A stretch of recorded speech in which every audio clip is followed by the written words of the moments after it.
Bienvenidos a Conversaciones Alimentarias, un canal de comunicación que pretende transmitir mensajes sencillos y dar respuestas útiles.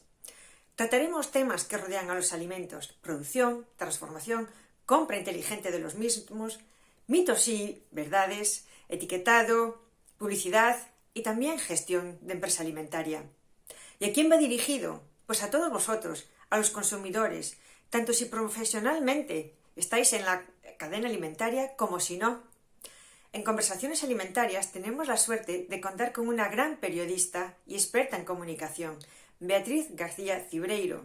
¡Empezamos!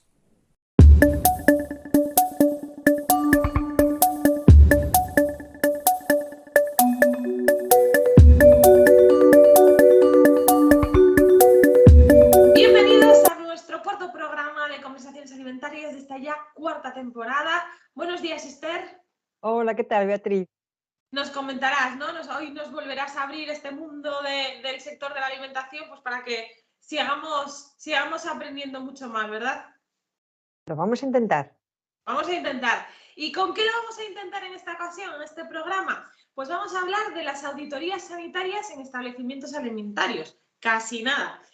Pero yo, sinceramente, cuando veo este tema, lo primero que me sale preguntarte, Esther, es ¿qué es una auditoría? ¿Qué significa una auditoría sanitaria? Porque estamos acostumbrados a escuchar pues, otro tipo de auditorías, pero la sanitaria.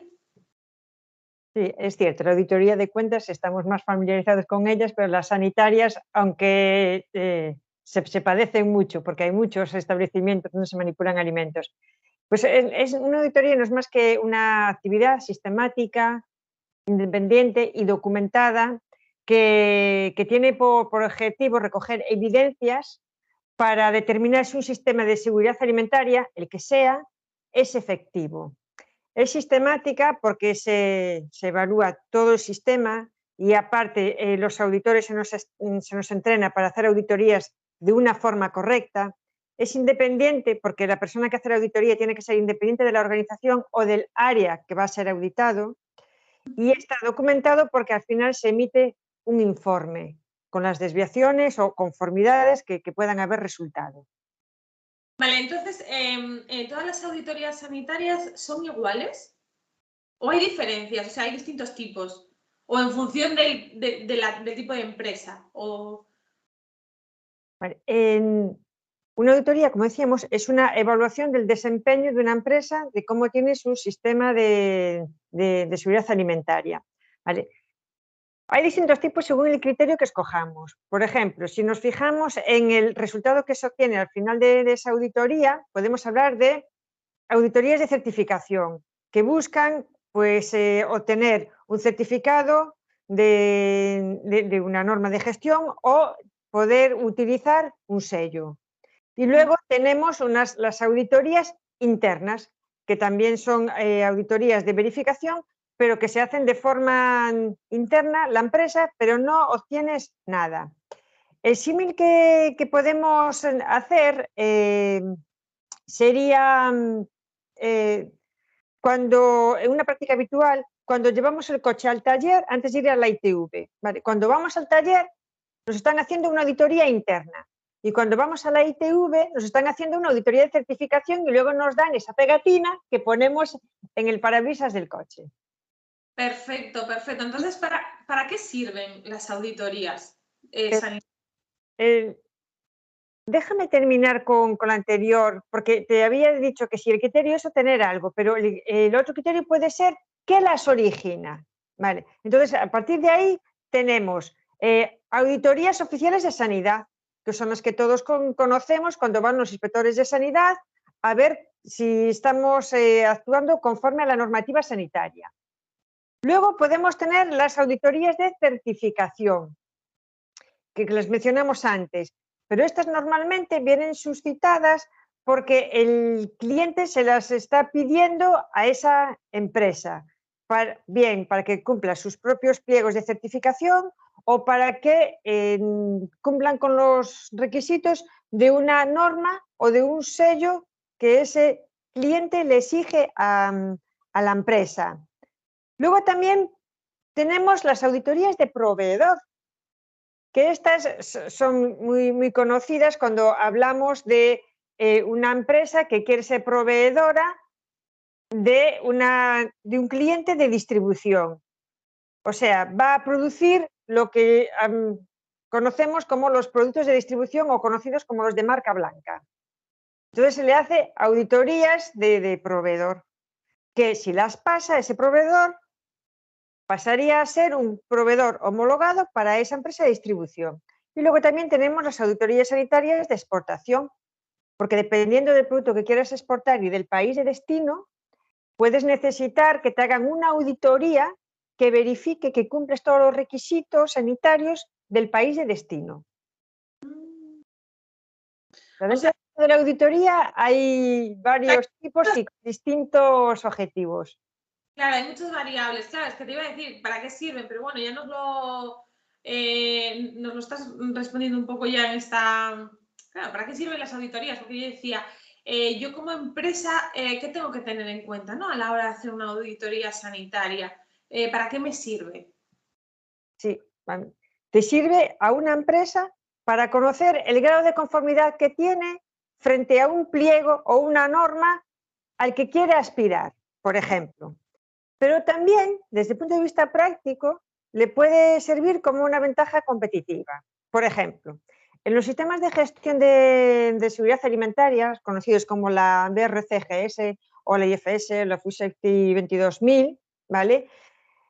Todas las empresas que tienen alguno de esos certificados están en una base de datos. Entonces, imagínate, si hay una empresa distribuidora o que quiere subcontratar la producción, puede ir a esas bases de datos para escoger una empresa de la que ya sabe de antemano que está certificada por esas empresas.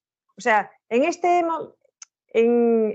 caso, estamos hablando de unas empresas que están jugando en otra liga, porque el tener estos sistemas de gestión nos están diciendo que sus estándares de seguridad alimentaria están muy, muy por encima de lo que es la normativa.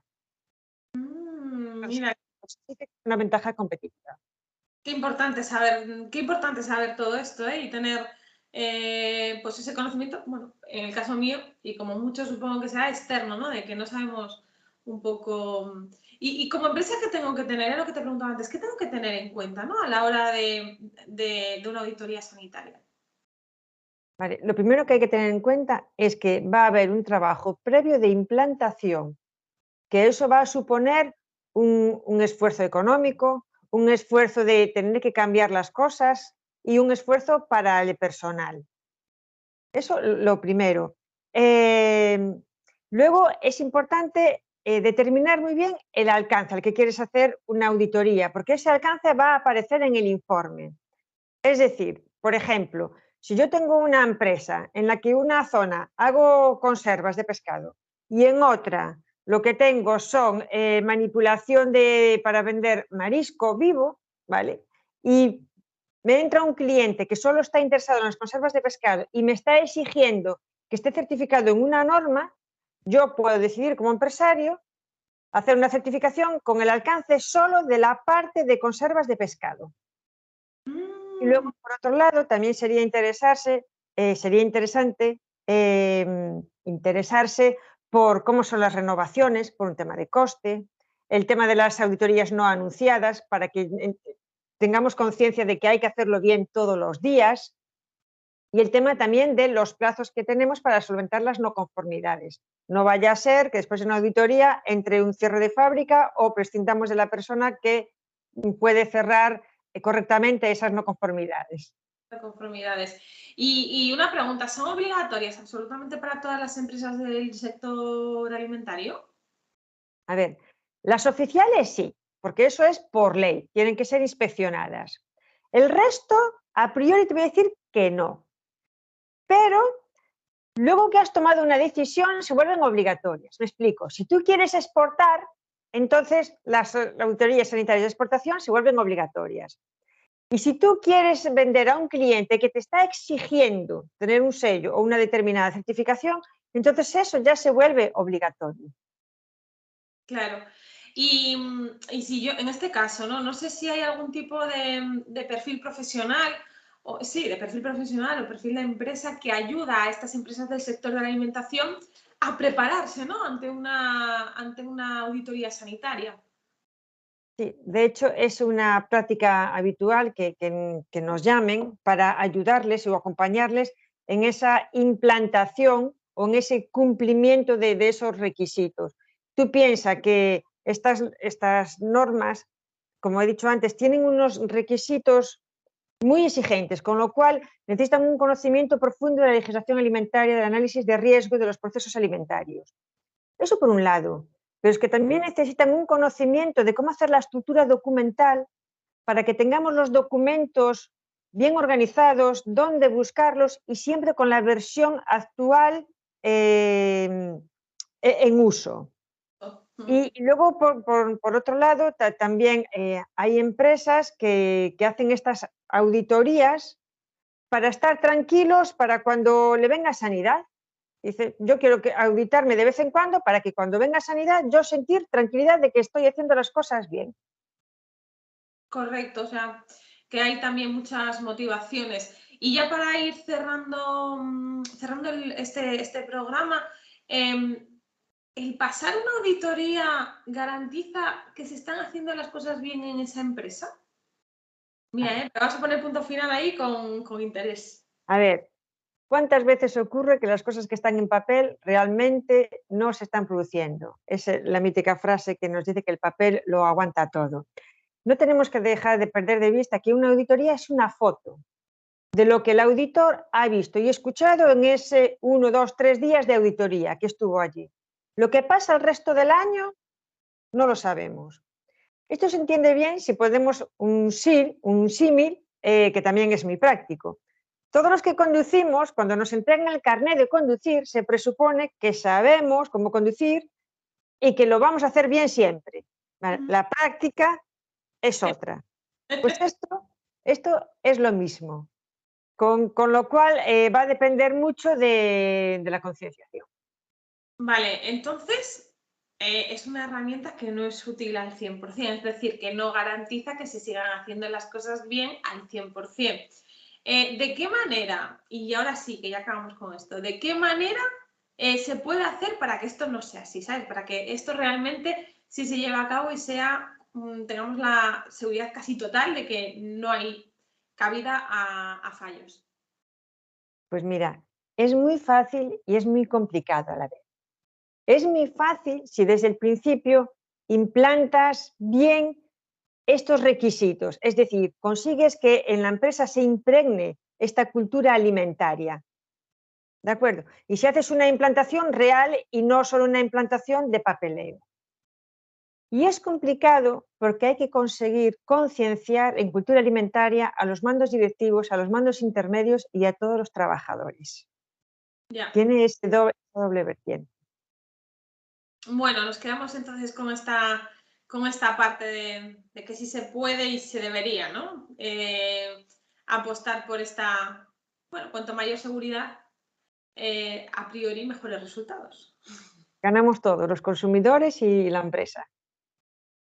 Muy bien, Esther, como siempre, un placer escucharte y que nos cuentes cómo funciona al final, ¿no? Un sector tan importante, tanto en Galicia como en España, y que sigue siendo tan lejano y tan desconocido. Así que muchísimas gracias, Esther, y nos vemos en el próximo Conversaciones Alimentarias.